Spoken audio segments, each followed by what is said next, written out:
Malam itu, langit begitu gelap, seolah menelan seluruh cahaya. Awan badai menggantung rendah, menyelimuti lautan luas dengan kesan mengancam. Angin berhembus kencang, meniup air laut hingga menciptakan gelombang besar yang terus menghantam kapal kargo Indo-Maritim.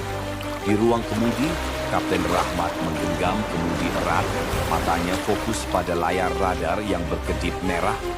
Suara radio berderak-derak, sinyal mulai menghilang. Ini Kapten Rahmat, kami terjebak dalam badai. Koordinat, sial. Sinyalnya hilang. Di luar, hujan deras menghantam dek. Air mulai masuk ke dalam lorong-lorong kapal. Para penumpang dan awak kapal berteriak panik, berusaha bertahan. Tali-tali putus. Kontainer digeladak berguling liar, menghancurkan pagar besi. Kemudian datanglah ombak itu. Raksasa setinggi gedung bertingkat, mendekat dengan cepat. Mata-mata yang melihatnya membelalak ngeri. Pegangan, seseorang berteriak, tapi terlambat. Ombak itu menghantam kapal dengan kekuatan luar biasa, membuatnya miring tajam ke samping. Suara logam berderu, benda-benda berjatuhan. Suara jeritan bercampur dengan suara badai yang menggila. Mesin kapal meraung keras, berusaha melawan, tapi sia-sia. Ombak kedua lebih besar, menghantam bagian belakang kapal. Dengan suara gemuruh mengerikan, kapal itu terbalik sepenuhnya. Air laut dingin menyelimuti semuanya. Lampu-lampu kapal redup perlahan, tenggelam ke dalam kegelapan laut yang mencekam. Beberapa orang berhasil muncul ke permukaan, terombang-ambing dalam badai yang masih mengamuk.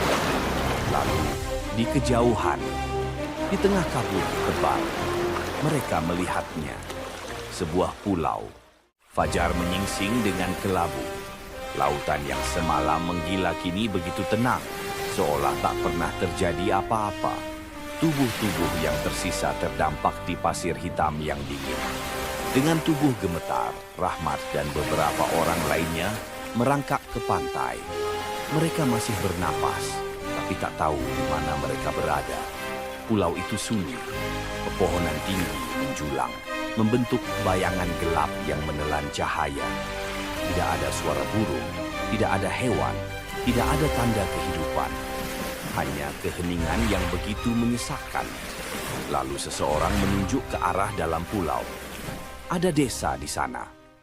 Di antara pepohonan, terlihat bayangan bangunan-bangunan tua berdiri diam. Rumah-rumah kayu dengan atap jerak, beberapa pintunya terbuka menganga. Mereka berjalan mendekat, berharap menemukan seseorang. Tapi saat masuk ke dalam desa, bulu kuduk, mereka meremang. Rumah-rumah itu terlihat seperti baru saja ditinggalkan. Meja-meja makan masih tertata, kursi-kursi tersusun rapi. Tetapi semuanya berdebu, membusuk, dikerumuni belatung. Sesuatu terasa salah. Mereka tidak sendiri. Malam turun lebih cepat dari yang seharusnya. Mereka menyalakan api unggun di tengah desa, duduk melingkar dengan wajah cemas. "Aku tidak suka tempat ini," bisik seorang wanita. Angin tiba-tiba bertiup kencang. Daun-daun kering berterbangan, bayangan pohon bergoyang aneh. Suara ranting patah terdengar dari dalam hutan. Krek, krek. Mereka menoleh. Di batas gelap antara desa dan hutan, tampak bayangan sesuatu. Tinggi, kurus, dan bergerak perlahan. Mata mereka membelalak ngeri. Sosok itu tak memiliki wajah. Tubuhnya kurus kering, lebih mirip bayangan daripada manusia. Dan saat mereka berkedip, lebih dekat. Sialan, lari. Mereka berhamburan ke segala arah. Nafas mereka tersengal, kaki mereka menabrak akar pohon, tapi mereka tidak bisa berhenti. Namun, jalan yang tadi mereka lalui menghilang. Pulau ini berubah. Pantai tempat mereka terdampar tak lagi terlihat.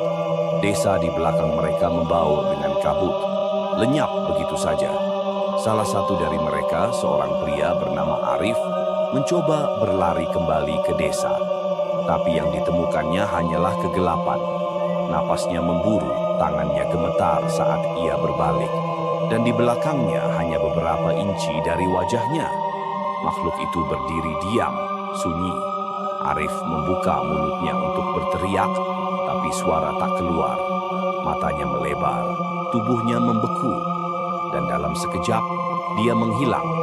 Fajar kembali menyingsing, membawa kabut tebal yang melayang rendah di antara pepohonan. Hanya tersisa beberapa orang. Mereka kembali ke pantai, berharap menemukan jalan pulang. Namun, yang mereka temui justru sesuatu yang lebih buruk. Di sana, di tepian air, kapal mereka kembali. Tapi kapal itu seharusnya tenggelam. Kini, ia berdiri tegak, utuh, tanpa goresan sedikit pun. Hanya ada satu perbedaan. Dari jendela-jendela kapal, terlihat siluet bayangan bergerak di dalamnya. Para penyintas saling berpandangan.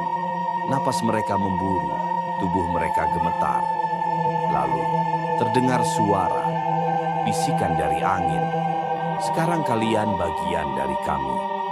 Cerita ini kini memiliki alur yang lebih kuat. Dari kapal terbalik, terdampar di pulau aneh, misteri desa kosong, hingga teror makhluk yang tak mengizinkan mereka pergi.